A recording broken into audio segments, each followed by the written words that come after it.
All right, GSoC 2025 comes with a surprise. DeepMind is contributing or participating this year. For those of you who don't know, DeepMind is Google's AI lab, the ones working on Gemini. And generally, it's really hard to get into an AI lab from India. It's generally hard to get into an AI lab, period. But getting in from India remotely is even harder. This might be an opportunity to do that. They have 11 projects listed this year. This is their first year into GSoC. And surprisingly, none of the projects require extremely technical, AI research. Most of them are around API testing, API improvement, making the API more accessible technical documentation. So it's fairly reachable for someone who's been doing coding for, let's say, 2, 3 years. If you understand how LLMs work, what are LLM APIs, might be a decent opportunity to try and contribute, maybe get an internship. And if you get an internship, might be a path to get a full-time offer as well. So in this video, we'll very quickly sprint through what is GSoC, what should you do at this time, what orgs can you apply to, and then focus on the one org that I found most lucrative this time. If I had not done GSoC twice and if I was free right now, I would be going all in trying to contribute to DeepMind because, as I said, probably the fewer ways to get into an AI lab from India. With that, we'll start to sprint through the slides. This is GSoC 2025 live contributions. And by live, I mean I've just quickly skimmed through the projects and that's it. Everything else I'll be exploring with you guys. Before live contributions, a little bit about GSoC. What is GSoC? Hopefully all of you already know. It's Google sponsoring a bunch of open source organizations. And you working for those open source organizations. So you're working for an org, but Google is paying your salary. The salary I forgot, but I think it's around 2 to 5K US dollars, somewhere in that range over the summer. Why should you do GSoC? If you're in college, best internship you can do in your first, second, and maybe even third year. If you're experienced, good way to break out of wherever you might be working. And specifically in this video, great way to contribute to an AI lab and understand what's exactly happening there. It's also a good reality check as a working professional. If you feel you're very complacent, this might be able to tell you if that's true or not. Because if you can contribute to open source company code bases, then you're probably good whenever you're trying to look for a switch. My background, I've just done it twice, 2015, 2016. Doesn't really matter anymore. It's been years. But I sort of am active, keep looking at orgs from time to time. If I could do it more than twice, I would. But unfortunately, I think there is some rule that's preventing me. Gambit in 2015, Mozilla in 2016. How I would not do it again. Think of this as a general disclaimer. If you're a complete beginner, probably not the best time to do it. Work on your skills and come back next year. This is one of the first contributions I made that's fairly ugly. Yeah, I don't even want to go there. I'll probably link it in the description. But yeah, avoid contributing if you're a complete beginner like I was back in 2015. This is me in my first or second semester. Learning curve, at least for me, it was like this. So GSoC helps. It's sort of your learning curve is fairly high. It's the first time that you're working in a professional environment for most people, at least for me. So yeah, the mentors are super helpful. So, a lot of my learning generally has happened through mentors. On job, you'll get less mentors. On GSoC, thankfully, you get more. So, if you're stuck in that rut of finding a mentor, probably a great internship to do. There are two types of GSoCs. Luck GSoC, which happened in 2015 for me. That basically means the organization is fairly inactive. So there are like 3 projects and 10 people who are applying. So it's very easy to get in. The ratio is high. And then there is effort GSoC, where there are a lot of people applying, extreme competition, but you're providing a lot of value. So, you get in. That was 2016 for me. I got into Mozilla, a lot of competition. I remember that there's this guy from 𝗟𝗶𝘀𝘀 who was neck to neck. But eventually I got in.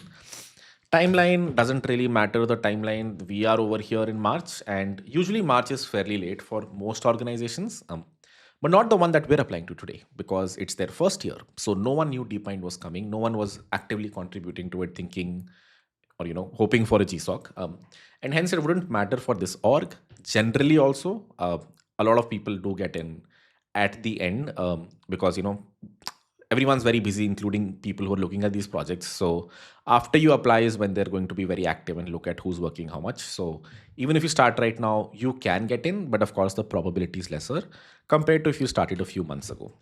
Last year, we had 20 selections from the 100x devs cohort. Unsure how many this will be this year. I haven't been super active in focusing on GSoC on the cohort number 3. But we'll see. Just wanted to put this out there. Communities help. I'll take you through another example very soon. I have a GSoC playlist. I don't know, I think it's 15 videos by now.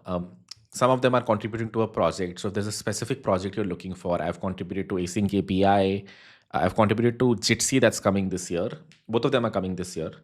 And probably a few more here that I'm unsure if they're coming. I remember I'm contributing to one here as well that's coming this year. So if there's a specific code that you're looking for, I might have contributed to it. But generally, I've contributed to one issue. Good idea for you to explore it yourself than, watching me code the thing. Quick call out here. 100x school is starting in Noida. The location has been finalized. It starts in August. It's an integrated BTech program from a UGC recognized university.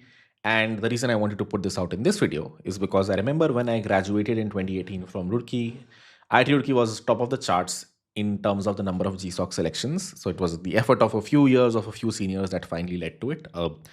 And I'm hoping to do something similar there. So if you are an open source enthusiast and also going to join a degree, one good degree to consider or college to consider might be ours. What matters in GSoC generally 70% contributions, which you only have a month for or a month and a half. 10% how much you've talked to the maintainers, 10% proposal, 5% nepotism, 5% luck. And with that, let's get into the organizations that we're contributing to. I spent 20 minutes going through organizations and suddenly something caught my eye, Deepmind. And I was like, I've been trying for GSoC for a while, never seen them. And indeed, they have never come before this. I'm unsure why they're coming, probably, because they're not as far ahead in the AI or LLM race. And if you look at all of the projects, they're around making them more visible, providing more visibility to Gemini compared to, any deep research that's going inside. These are the 11 projects that they've listed. I have categorized them into 2 categories, which I think are fairly not simple to contribute, but not too hard either. The first category is making the API better or the examples better, making it easy for developers to use Gemini. That's sort of what they're hoping for through this, list of 11 projects. Most of them are allowing or making sure that more developers get into the Gemini ecosystem compared to other LLMs. And the second category is API testing, making the API better, making sure there are less errors, showing better errors to the UI of the user, so on and so forth. So you'll mostly contribute at the API layer, which means, some Python code or some Node.js code. You are not contributing to the LLM. The LLM isn't even open source. So, you won't find such projects there, which probably works out for most people because, I'm assuming not a lot of you have done AI research. Disclaimer, do not spam them. Strict disclaimer. Let me go full screen for this one. Please do not spam them. This has happened twice now for Hacktoberfest and the Express repository. Let's not do that again. Let's not, blacklist India from contributing to Deepmind. So chill. If you look at any video that I've put out in the past, the people who contribute immediately usually don't get a job. For example, I put out a 𝗟𝗶H video. I don't know how many people started to contribute there, but slowly it fizzled out. And then slowly new contributors came. And now 3 people in our network sort of work there. Amrit from cohort 3, Prash, who was in cohort 1, and TA in cohort 2, and Super TA in cohort 3, and then another guy, I forgot the name. I don't know if he was in a cohort, but I have talked to him. He's also, I think he was in cohort 2, I could be wrong. So वो लोग धीरे-धीरे गए. Don't rush to this organization, does not help and just makes it bad for everyone. Chill this year. अब पता लग गया ना कि there is a path. Path might come back in 6 months. So don't rush. There is no job waiting for you right now. And there's no point scrambling to contribute to this organization. There are many organizations. In fact, this is one I would avoid. Considering I'm coming on the channel and sharing it, a lot of people might be here. So avoid this organization. If you are contributing, great, but make sure good contributions, meaningful contributions, ones that actually help someone. Don't add a dot at the end or update a readme. Alrighty guys, that's it. With that, we'll get into the live section of the video and I'll start to explore a few Deepmind repositories and see what projects we can contribute to. Alrighty folks, let's get into the project ideas for Deepmind this year. They have around 11 ideas. I'll take you through some of them. Then we'll start to contribute to their code base. Let's go to the first one. This is probably the simplest project they have. Is to create a Gemini workspace in Postman. This is, I don't even think this will eventually make the cut because it's a fairly simple project.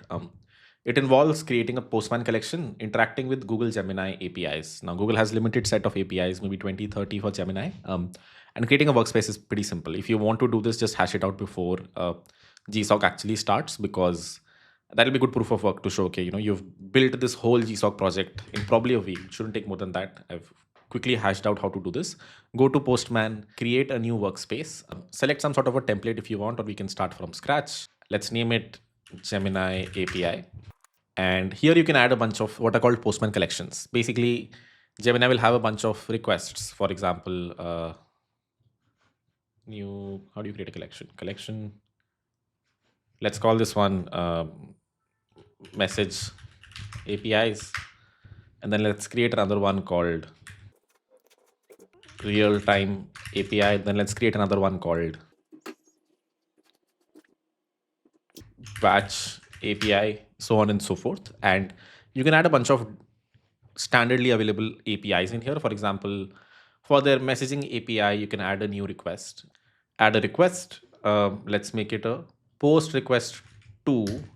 Let's look at one of Gemini APIs. Gemini API REST. This is the simplest one. So generative language.googleapis.com/v1beta/models/model name :generate content (key equal to your API key). So copy it, paste it here, and replaced a few things with variables. For example, API_key, and this with a generative UI base URL, and this with a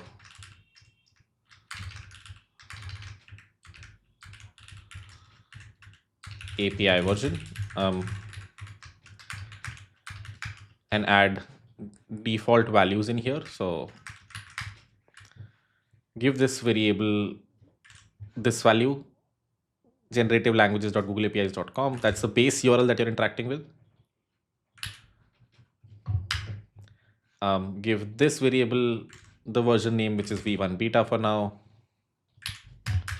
and give this version an API key, which let me create one for myself really quickly. So if you go to aistudios.google.com, you can create an API key, click on get API key, create a fresh API key, select a project or create a new one if you don't already have one. Click on create a new API key. Copy, make sure you keep it secret. So, don't commit this to your final workspace. And I'm going to replace this with this for now. And what does it expect as the content? It looks something like this. So body, raw, JSON, and paste it over here.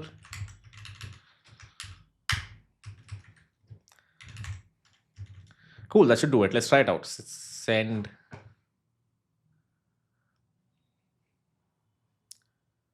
Address not found. That's because the base URL shouldn't have HTTPS before. Send it again.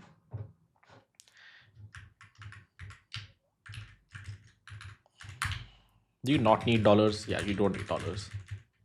Send. And we got back the response. Let's also name this send message. And you're good to go. Barring the typo here. That's one of many requests that you can create. Basically go through all of their docs. If you go through Gemini API docs, you'll find a bunch of them for text generation, vision, audio understanding, long context, batch requests, so on and so forth. So add those over here, export the collection, open source it, you're good to go. Just make sure you don't hard code your API key in there. Everything else is fine. That's the simplest project to start with. Shouldn't take more than a week, is also too much, probably 2 days to finish this. And then there are a bunch of things on top of it which are a little vague at the moment. For example, they say long-term maintenance via a GitHub action is desirable. I don't know what this means exactly. They've tried to explain it. Okay, as the API grows, through some GitHub action, the collection should change. But I don't know what that means. And this would involve talking to the maintainers a little bit and figuring out what they mean over here. Cool. That's one project that you can already build. A Gemini workspace in Postman, fairly simple. Hopefully this was easy to digest. The projects that come from here, we'll read through and then we'll try to contribute to their code base. I'm not going to build the whole project here, but we'll try to solve a few issues. In the end, that's what you want to do. You want to solve a few issues in their repositories. That gives you proof of work and then eventually create a fancy proposal. So let's get into the next projects next. Right, let's look at a few more projects. This one says enhance the Gemini API integrations to open source agent tools. So you might have heard of frameworks or languages or libraries like Llama Index, LangChain, Crew AI, Composio. They've become famous recently. They probably already have Gemini integrations, but they're probably more focused on OpenAI or other LLMs. So what this specific project would involve is not working with the Gemini API, but integrating it with libraries like these, making sure if there are core developers that are not working on the Gemini API over there, you go and work. Even though I think there's some evaluation required here, most probably if LangChain is supporting OpenAI, they're probably supporting Gemini, but Gemini keeps on updating. They have batch APIs now. So maybe those are the integrations that you have to make on the other side.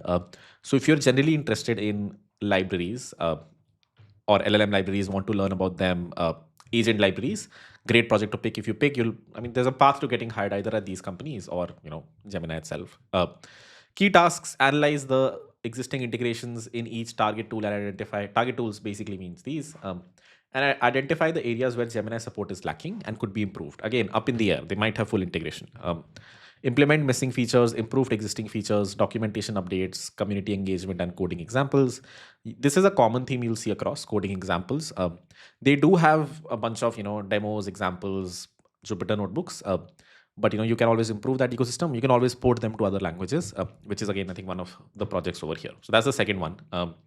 Batch prediction with long context windows and context caching code samples. So these are two things. I don't know if they exist in other LLMs, but Google has them, which is number one, batch prediction, which basically means if you have a certain task that you want to do across thousands of entries. For example, if you're making a social network and you want to predict something for 1,000 users, so you can send 1,000 requests one by one, or you can send a single batch request that parallelly runs all of them. That's also cheaper to do. So a bunch of examples that would show off these new features that they have would be this. So develop a code sample demonstrating batch prediction with Gemini APIs, leveraging long context windows, context caching for efficiently answering questions about a single video. So they have a very specific example that they want you to implement. Again, might be something good to implement before you're submitting the proposal, which is, take a YouTube video, and even though it's a really long video, you're able to talk to it, answer questions in it, chop it off in case the LLM is not able to handle it. The context window is really smaller. But they do have longer context windows. That's what they want you to experiment with over here. Cool. What else? This one's similar to the project we discussed before, which is enhanced Gemini support in open source extensions. So I think this is primarily for coding extensions. You might have heard of continue.dev. They're similar to Super Maven, I think it was called, Copilot. It's an extension that helps you code, and I don't know what 𝗟𝗏 is, probably a similar, coding tool, either terminal based or an extension.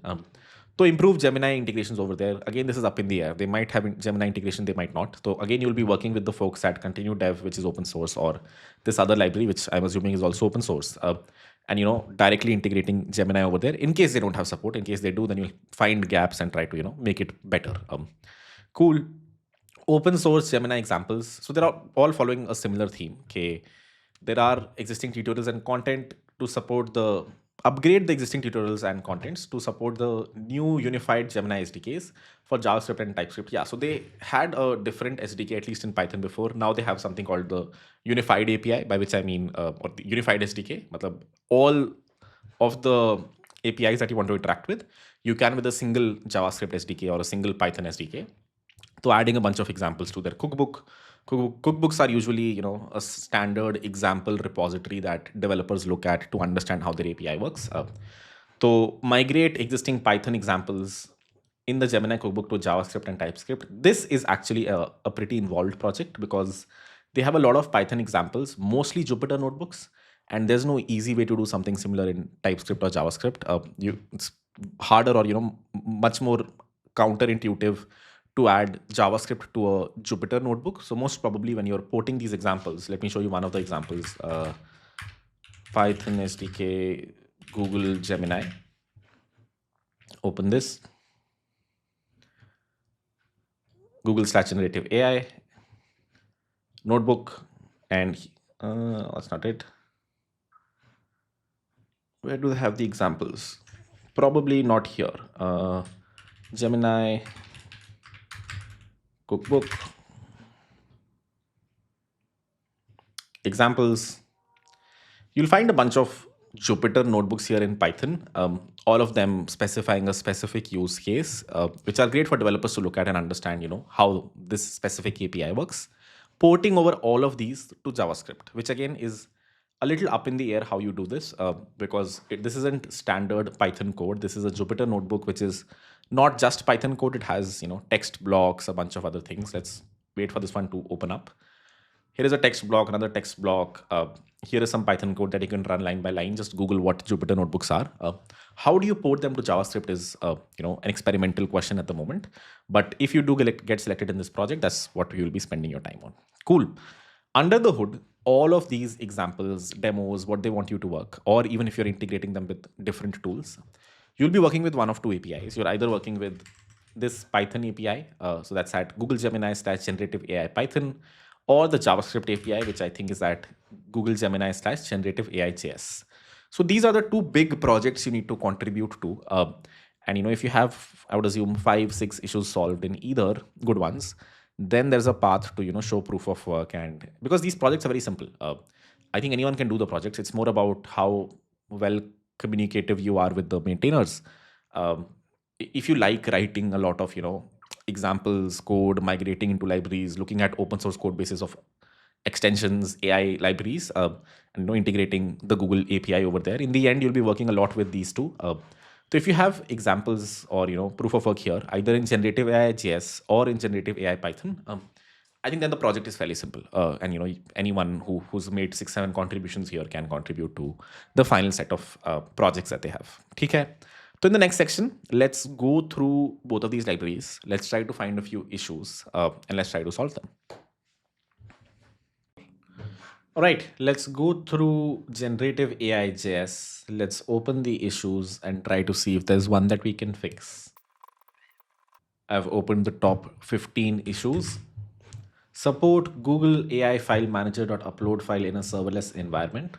The current implementation is tightly coupled with Node.js because it directly calls fs.read file sync. That doesn't work with serverless environments like Cloudflare. If you've done Cloudflare workers in the past, this indeed is true. But the question is, this might be a little longer to fix. They've suggested a few changes. Create a new class called Cloudflare File Manager that does the Cloudflare implementation of uploading the files. Good one to stash. Let's keep it on the side. Failed fetch error. That seems like a debug issue. Generate content produces empty text. Feels like a debug issue. Multimodal live API support. I think soon the new unified SDK will be released for Node.js as well, and that would have the multimodal live API support. Is this guy a contributor? I don't think so. So we can keep this stashed. This seems like a good issue to solve. This seems like there's one API that this SDK doesn't have. So would be good to add. Let's keep that on the side. Add history getters and setters in chat session class because history doesn't work with streamed chats. First of all, today I used patch package to patch this thing. So this user already suggested a few changes for getting and setting history, which could be something. Let's take it as a black box for now. I think no charity. So it's, and this also might already be fixed over here, even though he does say I think. So we don't know. Is this guy a contributor? Yeah, it seems like it. He works at Google. So let's delete this one. Does the library support image generation? That's a question. Remove coupling to FS. I think I've already seen this one. Add support for callbacks on streamed response. Add callbacks on streamed response to allow developers to easily manage generating streamed chat responses with callbacks, such as saving the prompt to the database or any server-side call. Interesting. This seems like a good issue. What it says is there is this model.generate content stream function that you can call that probably calls some streaming API over here. So generate a text stream, this specific API, generate content stream is what's called by the user. But unfortunately, when you're using it, you need to know a little bit about Node.js streams and write this code yourself. This is different from how Claude does it. So the way Claude and even ChatGPT do it is by using callbacks. Let me show you that really quickly. Mobile magic. This is how Claude does it. Client.messages.stream, and it has a dot on text callback or listener, dot on final message callback or listener. These guys don't have it. What do these guys have? These guys have, they just give you a Node.js stream that you have to iterate over manually. So this is a slightly ugly looking API call or SDK call. This is a slightly cleaner looking API call or SDK call. Because you don't have to understand what are Node.js streams. They're all handled by the function, and you can just add callbacks or add this dot on event listener that is called whenever a new message comes from the LLM or a new message is streamed from the LLM. That seems like a great issue to solve. Claude does this, so does OpenAI. So OpenAI stream response.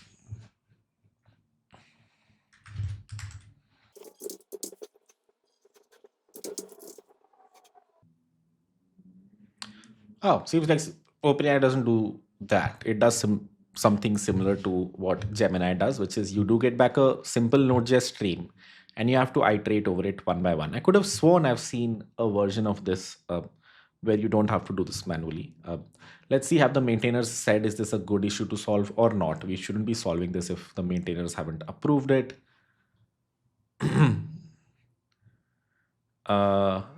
This guy added feature request and assigned it to someone as well on January 6th. So, and also reassigned it last week. So it seems like this is an issue they do want to solve. They do want to take the Claude route, which looks like this dot on handler. They don't want to take the OpenAI route, which is you get back a stream and you iterate over it manually, which is what they currently do as well. Currently, they expect you to iterate over the stream manually. This should be a very simple issue to fix. So this might be one that we pick, but okay, let's quickly explore the other ones. How to import Deno. Haven't done Deno at all, so let's not go there. Also seems like a question. Function extension schema is too terse and needs to be support additional validation JSON schema definitions. This seems like an interesting one. Additional properties is not an allowed field to include parameters, nor is one-off or an array of types. It is also not possible to omit the type. These are all variations of valid JSON schema properties. This limits the values to being known and make it difficult to utilize function calling for something like an object of React props. Additional properties true as a field for function parameters. This should be equivalent to a key string. This seems like a great one. This might be difficult to add. I'm still unsure which part of the API this is used in, additional properties. Here is my guess. Okay, whenever you are calling a function in OpenAI, or sorry, Gemini, or streaming a response or getting back a message, you can define the schema of the message, which it seems like currently the schema can only have an object. It cannot have an array, or one-off, which means it could either be this or be this. That's my guess. I could totally be wrong. So we'll come back to this and try to solve this one. This also seems like they've added a label, so I'm assuming they're open to solving this issue. So this one seems like a good one. I'm going to keep it stashed. Package up, this seems like a simple one. Not going to go there. Cannot read property pipe through of undefined on this thing, but not on this thing. That also seems like a decent one to debug. The streaming method returns an iterable of response. Could you print the response of each chunk? Your code actually works for me. So this again is a debug issue. Works for someone, doesn't work for the other guy. So let's close it. It's something, it's probably a good thing to do as well. Help the maintainer debug an issue for a user, but we're not going there. Seems like this might be, up in the air. Okay, it will depend on the maintainer whether or not they want to make it easier to browse SDK docs. And also seems like they've already solved this, or created a PR for it at the very least. This guy works at Gemini only now, right? Used to work at OpenAI, I think, yeah. Add support for fine-tuning API. We support fine-tuning via API keys for now. This should be supported via the Node.js SDK as well. That seems like a great one. So it seems like you can now fine-tune a model using APIs. Let's see that here. Fine-tuning, there you go.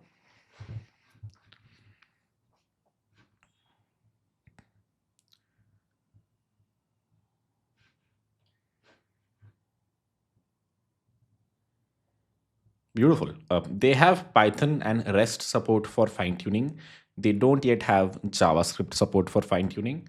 This would be a biggie. Like this would be a good contribution to add, and would take away at least 3-4 days from another engineer if you're solving it for them. Fairly simple API. Generative languages.googleapis.com/v1beta/tuned models is the endpoint that you have to hit with whatever your training data that you have, and you're good to go.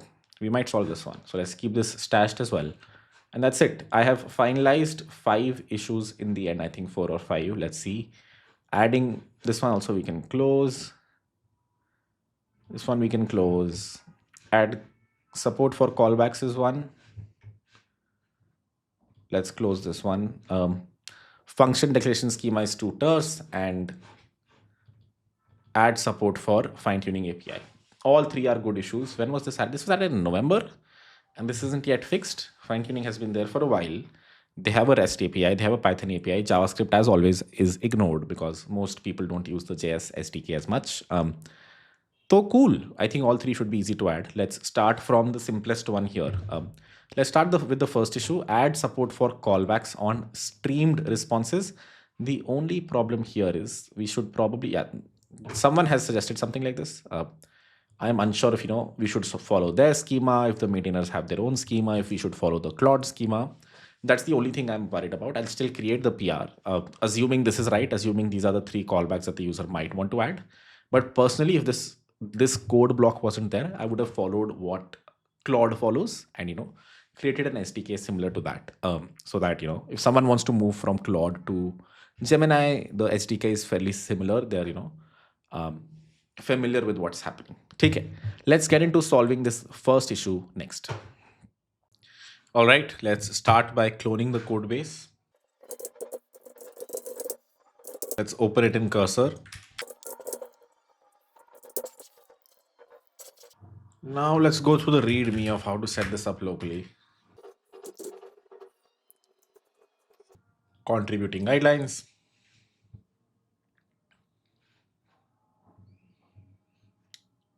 npm install. npm run build.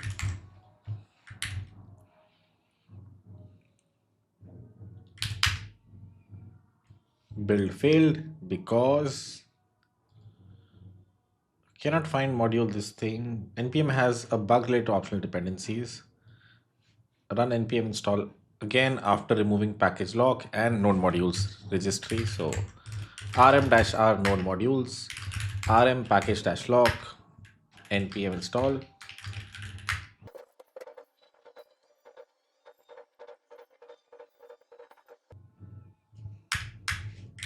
npm run build. Seems to have worked this time.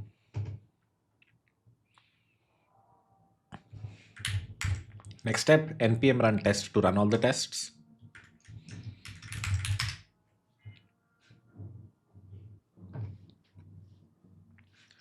All the 180 tests seem to be succeeding. Now let's make our code change and then we'll write the tests for it. To initialize this SDK is by using the Google Generative AI export that comes from the library. So if we go back to the library and open source/index.ts, you'll find index.ts exports a few things from types, which are probably the TypeScript types, a bunch of errors, and it exports this file called gen-ai. If I go to the gen-ai.ts file, it exports a class called Google Generative AI, which is what people initialize whenever they want to interact with the SDK. On this gen-ai instance, we call genai.getGenerative because there are various models that exist. So if I go here, there's a function called getGenerative, which returns a new generative model, which comes from a different file called models/generative-model.ts. So this is most probably the final model that we call the streaming function on. So if you look at the issue that we opened, what do we call model.generateContentStream? So this generative model class, it has a constructor. It has a generate content function in case you want to generate the full content in once. Or there is a generate content stream function that will stream back the response to you. So if you look at the usage of generate content stream right now, you get a response from it. And response.stream is what returns a what's called a Node.js stream. What is a stream? Not just a Node.js concept, like every language has them, but the way an LLM works is, let me show you, or you're not just an LLM. Let's take a different example. Let's say you have a Node.js server where you have to take a very big MP4 file and upload it somewhere. Let's say to a different file system, to S3. So how would you do it? Would you read this very big MP4 file? Let's say this is my Mac machine. Would you read this very big MP4 file once in memory in the Node.js process? Would you read this once, or would you read this in chunks? You'd probably read this in chunks, right? If you read the whole file over here, then you're bringing a 4 GB file, 8 GB file in memory together. Your machine probably doesn't have that much RAM, and hence it's a good idea to take a chunk first, get the chunk over here, stream it to S3, and then take the next chunk, get the chunk in the Node.js process, stream it to S3, so on and so forth. And this is facilitated by Node.js streams. Something similar LLMs do. When you are interacting with an LLM, you send the LLM a response or a question, okay, what is the weather? And then the LLM responds back in chunks. So the way you can receive a response from an LLM is to receive a stream object here in Node.js.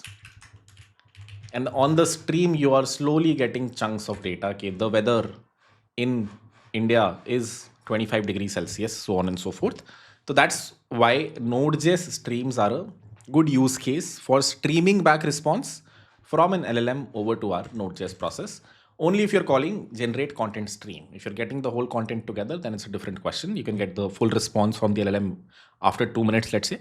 But if you want to immediately stream back the response, we look at the generate content stream function, which returns, if you look at it, the response that it returns is two things: a stream object and a response object. The stream object is what is being used over here to slowly stream back the response and iterate over the response and add it to a current text variable or a text buffer variable and go from there. So what we want to do eventually, what did this guy suggest? They said that the generate streamed response function, it would be a good idea to expose a developer with a function like this. So they suggest create a new function called generate streamed response. I would assume you don't need to do that. Like, you don't need two separate functions. The original function that we had, which is generate content stream, this function right here, it takes request as an input, request options as an input, which is initialized to an empty object if you don't pass anything. And we can add a third argument over here called callbacks, which is of type, let's just give it a type called stream callbacks, which also we can initialize to empty, or we don't even have to initialize it to empty. Let's make it optional for now, which means if the user wants, they can specify a bunch of callbacks over here. If the user doesn't want, then they don't need to specify the callbacks over here. So what I have to do next is define this type called streamed callbacks, which will exist in types / request.ts is fine. I'll write the comments eventually. Let me export interface streamed callbacks. And what are the three callbacks that the user wanted? They wanted a on data callback, which gets a string as an input and returns nothing. An on end callback, which gets called again with a string and returns nothing. And then an on error as a callback, which is whenever you're streaming, if this function, when it's talking to the LLM, errors out for some reason, then on error should get called. So this is what this guy suggested. You can decide the schema yourself, and then we're just going with the schema that this user sort of publicized in the issue. So let me add a comment here.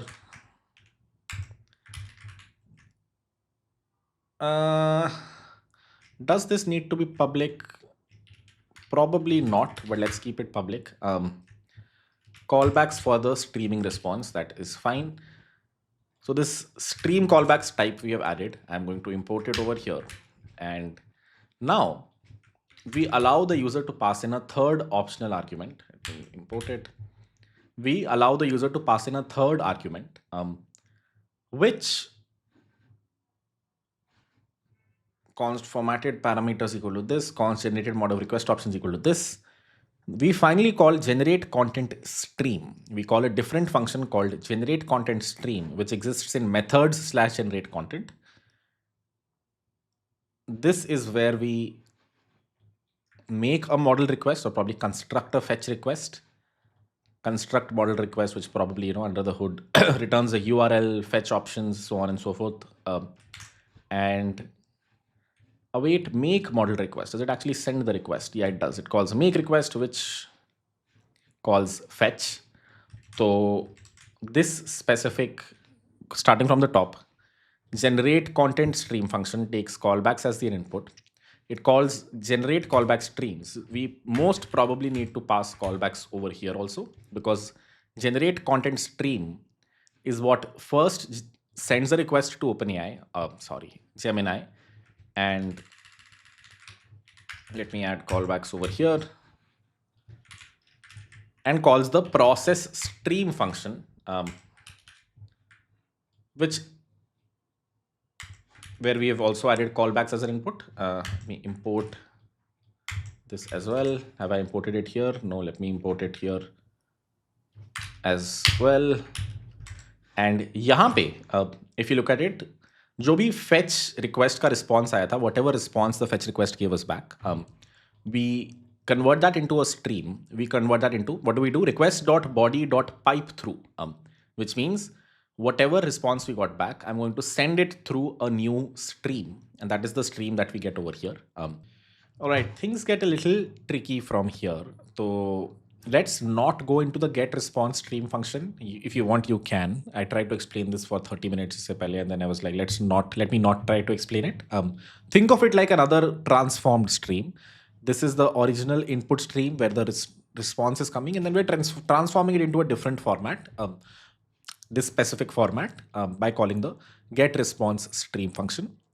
Then this response stream we're splitting into two parts, by which I mean we are creating two separate streams from it. We're cloning the stream because we need to return the user a streamed response. We also need to return the user a full response of the full text. So the user can decide to use, this or this based on how they want to use the response of the function. They might want to stream, so they would want to stream only. This is the only function that they'd probably use. If you look at the example that was present here as well, they only use response.stream. They never really use response.response. But again, someone might need it. So there are two things that our function returns. The second one here, get response promise, if we read through, what does it do? It creates a all responses array. It starts to read from the stream. And it runs an infinite loop. Okay, whenever the stream is returning some data, done, value equal to await reader.read. Whenever the stream is returning some data, if done is true, which means the thing has finished, then we just return the aggregated response or return all of these responses. If it is not true, if done is not true, then we just keep pushing to all responses. So it's just aggregating all the responses one by one. You can either use response to get the aggregated array of responses from the LLM, or use stream to slowly pull out the responses from the LLM. So there is thankfully already some logic that is running whenever, a stream came back. And what do we want in our original callbacks? In our original callbacks, we want on data to get called whenever some text data came from the LLM. We want on end to get called whenever full data came back. And we want on error to get called whenever there's a error that is thrown. So can we do this? Can we, in the get response promise function, can we take the callbacks as an input?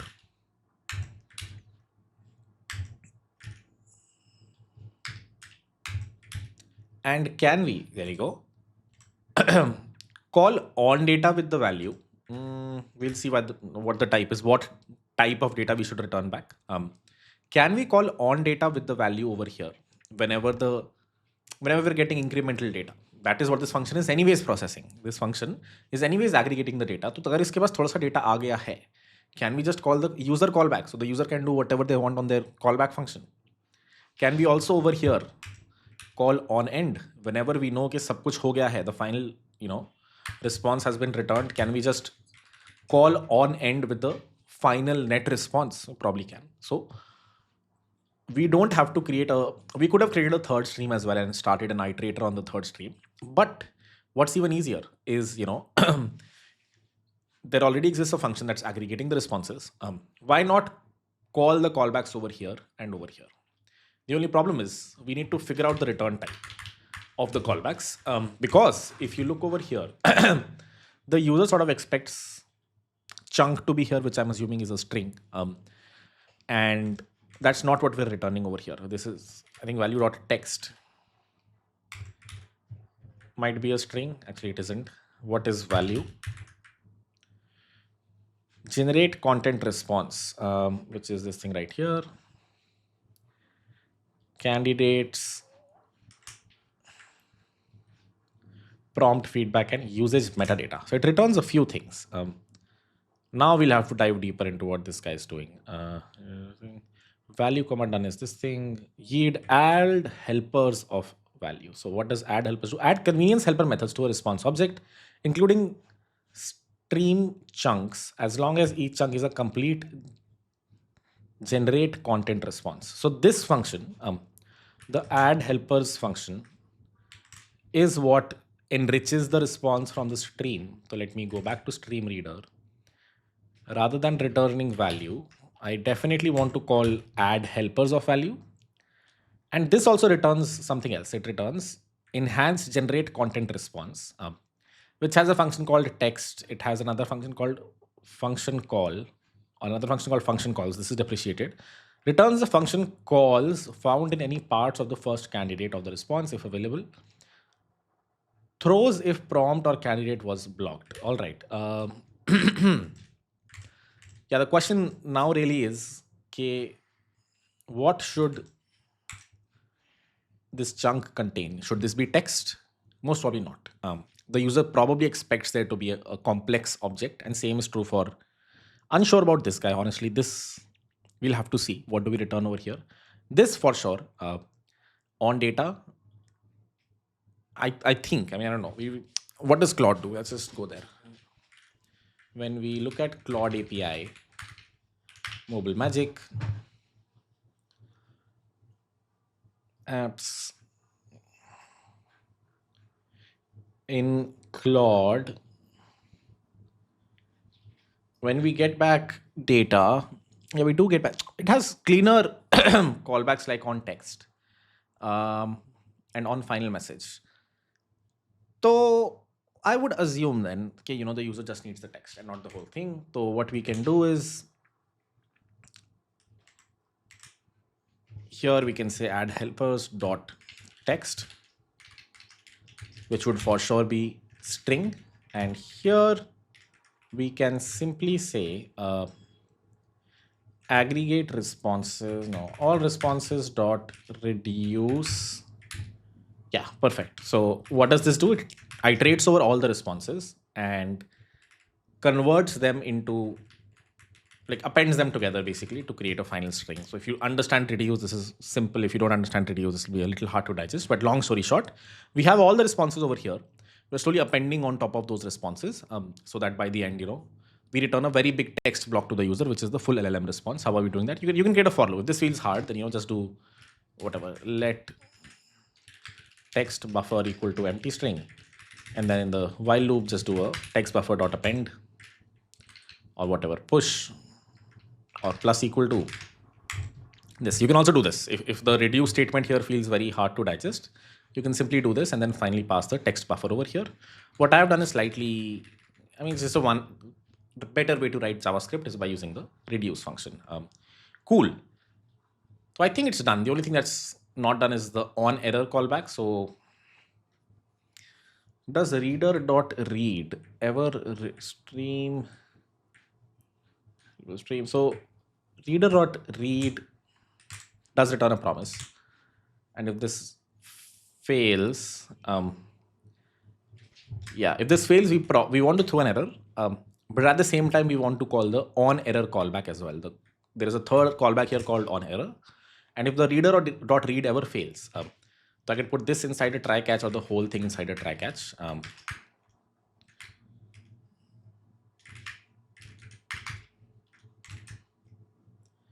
So here I should call the callback first, and then I can throw the actual error as well. So hopefully that's not too hard to digest what I've done here. While true, yeah. So what I've done is the get response promise function जो यहाँ पे हम call कर रहे थे, I've done all the iteration inside a try catch, and then whenever there is an error, I will propagate that error eventually, which was anyways happening. If there's an error that's thrown here, it propagates. But I first catch it, propagate it again, and in the middle, I also call the on error callback. So if a user was passing in an on error callback, they will receive an error object. Cool. That looks like that should do it. My only worry is this error object probably needs to be enriched a little more, like return a custom error or something like that. We'll get there when we get there. Let's try to write tests for it. There's no other way for me to test. Let me recap everything I've done. What I've done is in generative model.ts, the generate content stream function, I've added a callbacks argument, which is optional, which means you don't have to pass it, but you can. And if you do pass it, what we're doing is when the content stream is eventually generated, first we just call this generate content stream function, which first sends a fetch request to the LLM and then starts to process the response from it. And in the process stream function, I've propagated the callbacks that the user might have specified. And when I'm aggregating the response on my side by calling get response promise, while I'm aggregating it, I'm also calling the respective callbacks. For example, this one and this one to end or to, call on data or call on end. And this one right here is to propagate the error.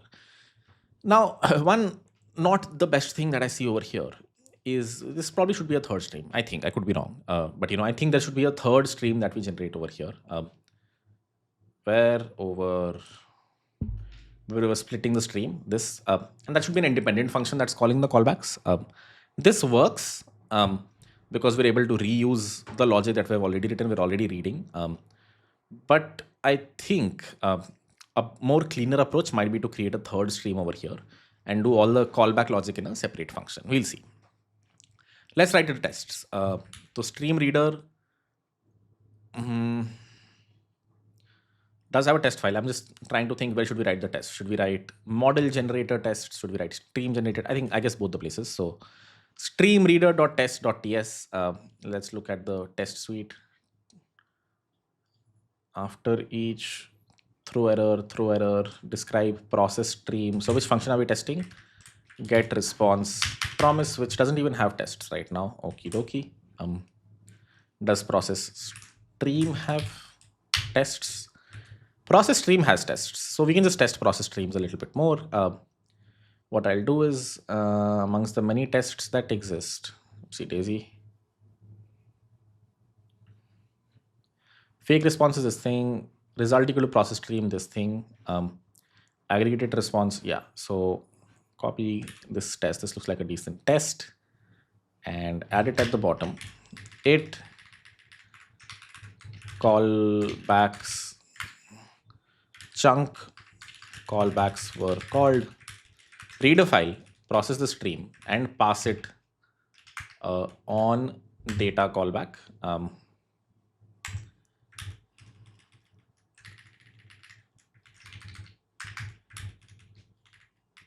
On data is this thing, and that's fine. Why is there a type error over here?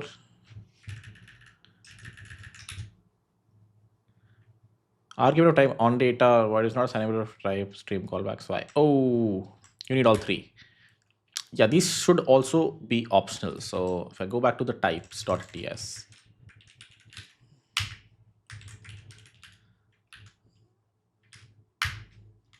all three of these should also be optional.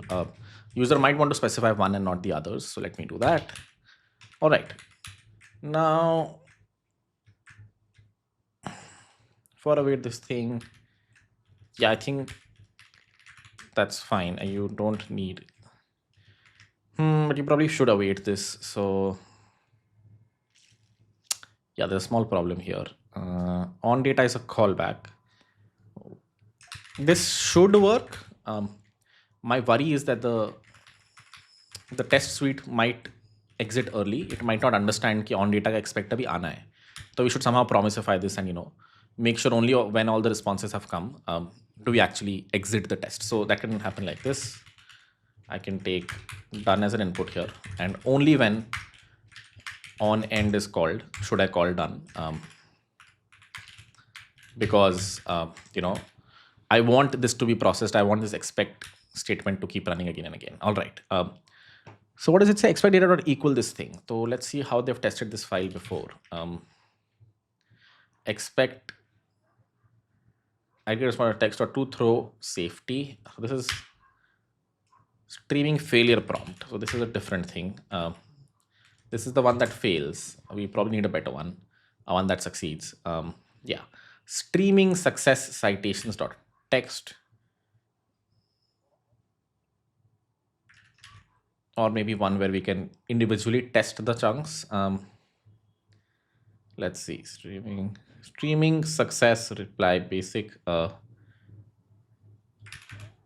aggregate response dot text to include this thing.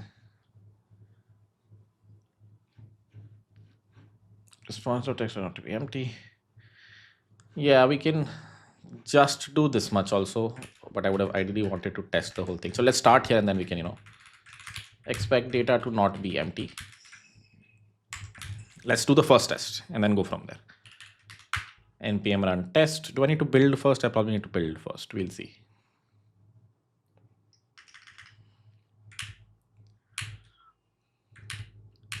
Seems like there's an error. This test probably hung, probably because done didn't get called. We'll see why that is. Yeah, one is failing because the done callback isn't called. How can I only run this test? God, do I not have chest? I don't. So let me copy this to a separate file maybe to test it. Yeah, temporarily let me create a test.ts where I'm going to just add this specific test, and then eventually I'll bring it here. This is so that I can just test one file and I don't have to test the whole thing. Import everything. Thank you, AI. And how can I, so what does test run? Probably runs node test util. What does this run? Sorry, unit. It runs this. So I'm going to replace this with src slash where did I add the test? Request slash, where is it? Test dot, it's here. Requests slash test dot test dot ts. So requests. I just want to run this file so I can debug it better. npm run test. Yeah, it's taking time. Maybe it's because I forgot to build the code. We will see.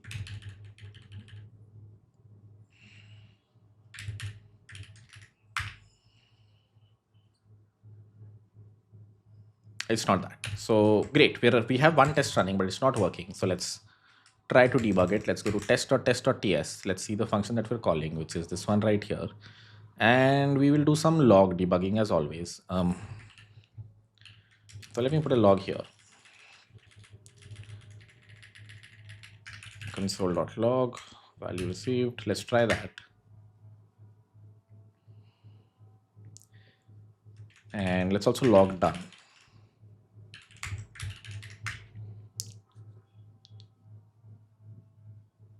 Test value done false. Indeed, done never comes back as true here. Why is that? Am I not processing? Are we not pushing data? Let's see. What does this file contain? Streaming. Get mocking response streaming, chunk length 20, file name this thing, full text equal to read the file, and then body is get chunked stream of this thing. That looks fine. Feedbacks Hold on. Am I still? Oh, I did select a failure file again. Why did I do that? Let me go back to stream reader dot. No, the other tests, and let me replace this with a better file. Streaming success citations.txt. Did I forget that before? Probably. Do it again. And this time it genuinely fails, which is fine. Why does it fail? Chunk callbacks were called.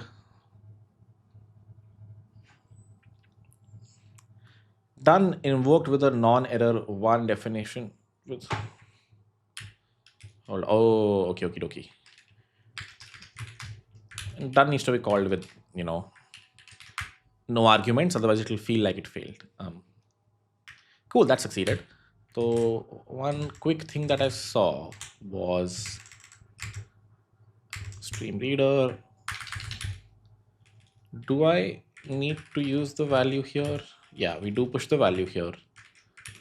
So we probably also, oh, we never push the value here. All right. Yeah, value is undefined, so that's fine. Cool. Okay, no problems other than that. Let's go back to the test and add a few more. Let's do a error case. Error callback was called. So let's look at the original tests. And streaming failure prompt blocked safely.txt. What does this guy do? I'll get response. Not response.text dot to throw safety. So response.text can also throw, which is good. Let's look at. Yeah, I remember when it is defined. But will we catch that error if where are we doing response.text? We're doing it here. We're doing it here. So yeah, I think either of these errors will be caught. So in that case, process stream and expect error to be called. So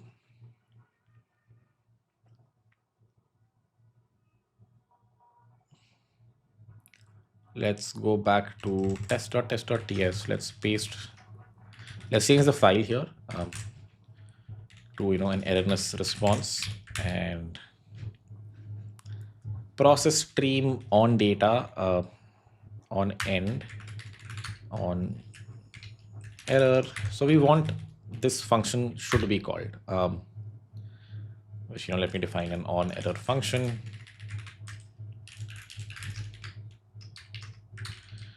Let me just do this.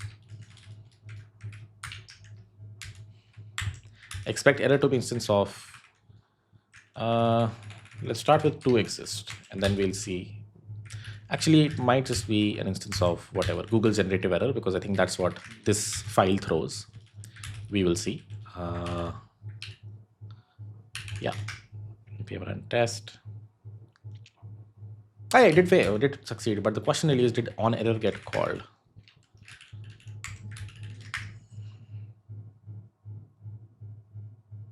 It indeed got called with the right error. Perfect. So that looks right.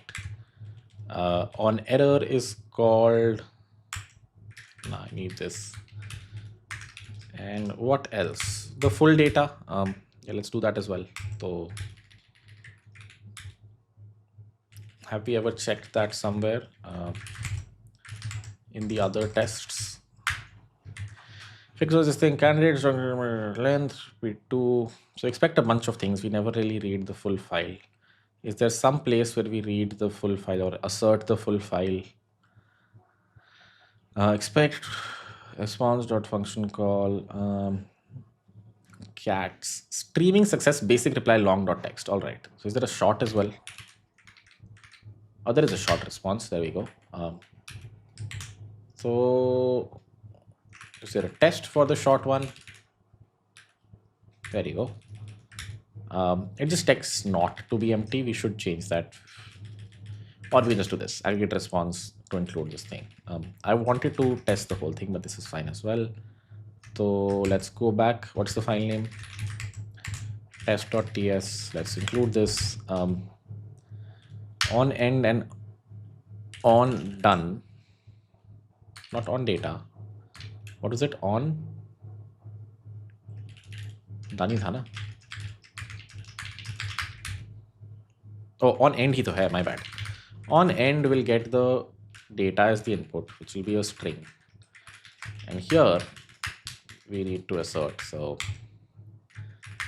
expect data not to be empty, expect data to include, yeah, this thing right here. So that looks perfect. No, don't even need this. Test. Why are there only 2 tests? Oh, because the name are the same.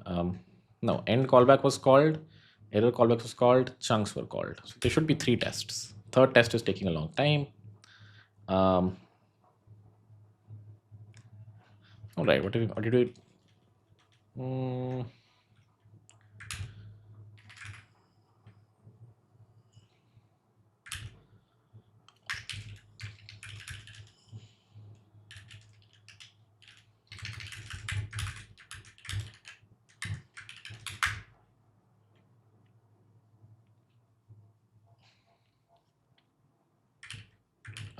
The third test is taking a long time.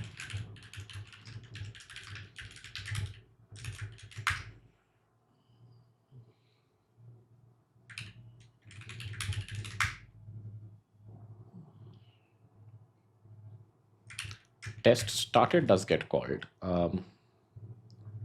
Fake response equal to get mock response streaming. That is fine. Process stream is called with a few callbacks, but this time the on end callback isn't called. Why? So I'll have to go here in the process stream function, get response promises function, re-add a few logs here.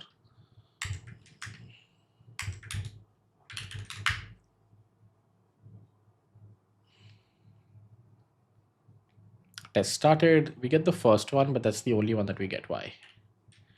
Is there an error? Console.log error. There is an error. Callbacks.onData is not a function, but that's, oh, there you go. Finally, on data.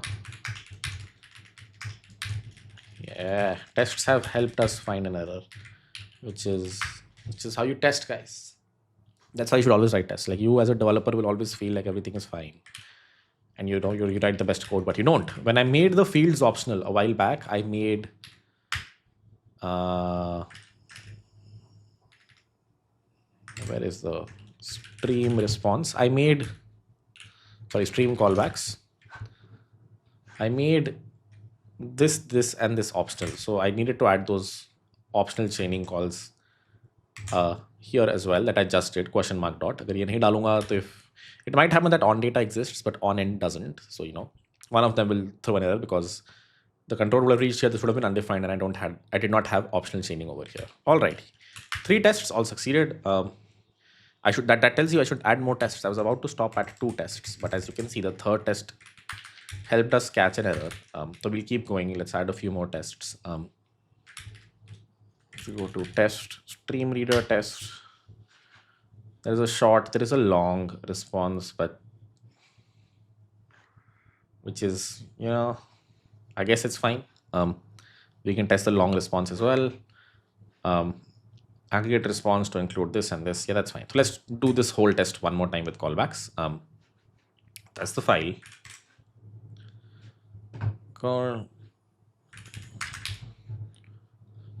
All callbacks were called. The file is the big one. So this guy right here. And on end, expect data to include, I'll tell you what, but on error, so will not get called. But on data, expect data to not be empty, that's fine. And expect data to include, cats.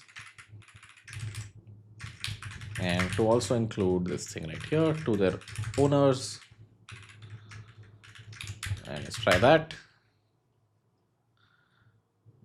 All right, that's 4 tests with a bunch of logs that I can remove now.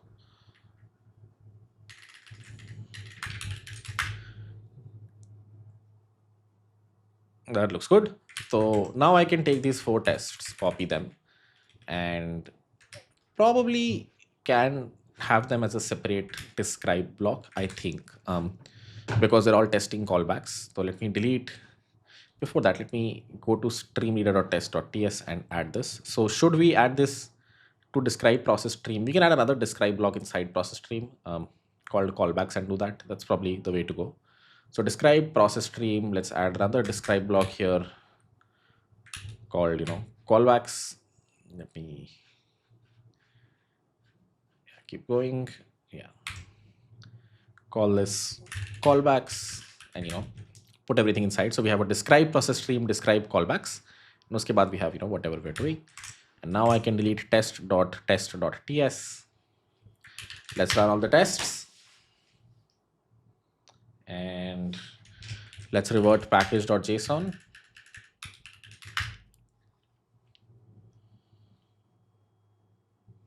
And I hope I didn't add these logs. I could be wrong. We will see. Still seems a little stuck.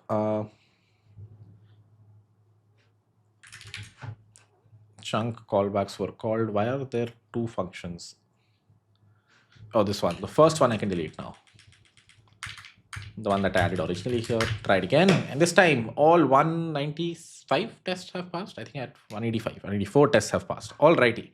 And where are our tests? If you look at it, there you go. The process stream has a bunch of tests, which one category of which are callbacks, which are the 4 tests that we have added. Alrighty. I don't know if I added these. I don't know. We can check in the git diff eventually. So let's do a git diff, folks. I don't know why a MD file was changed. Oh, auto-generated docs. That's fine. That's fine. Package lock should not be changed. Or even if it is, I'm going to ignore it. So git checkout -- package lock, and let's do git diff again. Things have moved around, which is a little scary for me. We'll fix that. Yeah, function signatures have changed. That's good. Like all the docs have been updated, which is great. These are the changes that I made. Look good. Changes that I made look good.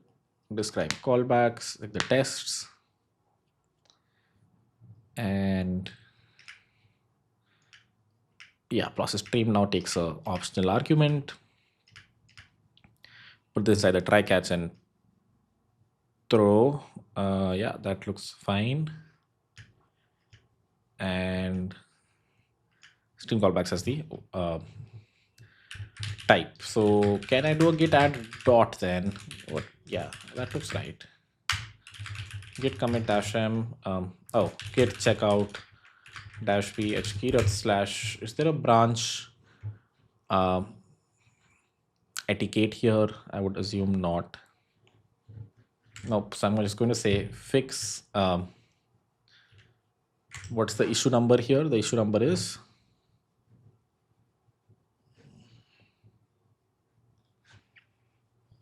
322.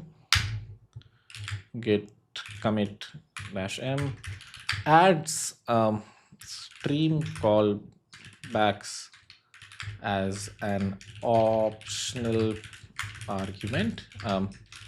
This allows user to not deal. I guess that's fine. Add tests. Git remote add origin to. Let me fork the repository.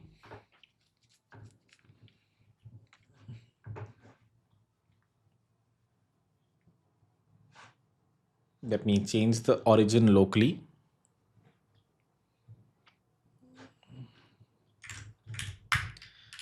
Let me push the code.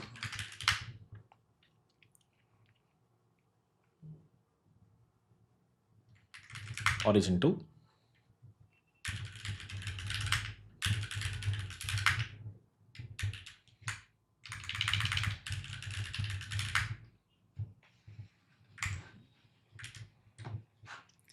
compare and pull request.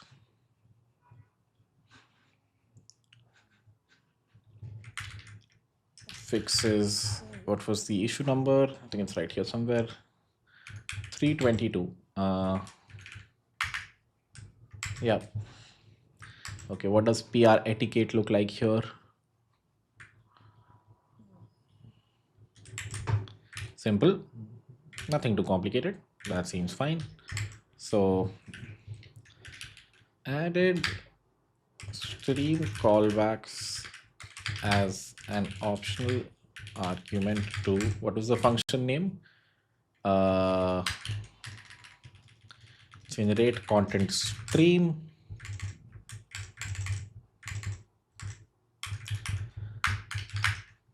This would allow users to stream, not deal with Node.js streams, and simply get back the text response in callbacks. And let me put some boilerplate code here as well from the tests. So if I go to, yeah, it's the test callbacks, there you go. I should probably add more tests to the parent generate content function. I'll do that soon enough. But one thing I should do is show how this can be called. Generate content stream. Where is this called? Let's look at some of the tests. Generate content stream. Okay, let me just go back to the issue and copy it. Issues 322, and this guy wanted something like this, right?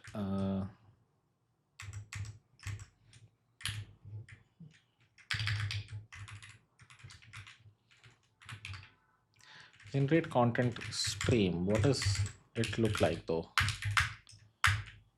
Generate content stream. Yeah, the only problem is the second argument isn't optional, so you always have to always look a little weird, but that's fine, I guess. What does the request look like? Can be a string. So what is 2 plus 2 comma empty object comma callbacks, which would be, we just need to add backward compatibility, otherwise I would have moved this argument to the second position. On data text or chunk string console.log chunk. On done, full text string console.log full text. There you go, that should do it. Quickly review the diff. Yeah, this part it makes me a little anxious. I shouldn't change this. I'll just revert it very soon. This is fine. This is fine. Oh wait, what happened here? Generate content stream. Okay, that makes sense. How are they the same? Okay, that's the docs. Makes sense. Stream callbacks passed over here. Stream callbacks passed over here. A bunch of tests and callbacks passed over here. Callbacks passed over here. Callbacks passed over here. Try catch through an error, and everything else looks good. So I think that's fine. Yeah, one thing I'm going to change really quickly is there are some auto-generated changes that I just make me anxious and probably the maintainers as well. So API server.md, and I'm going to revert those. So remove from line 7 and add it where? On line 34 and 35. So is that right after type of boolean? So somewhere here. That looks right. And then at public. All right. Git status, git add, git commit, updated docs, push it. Let's hope this file is reverted. And everything else looks fine to me. Refresh again. Almost there. There's an extra space at the top, so let me remove that.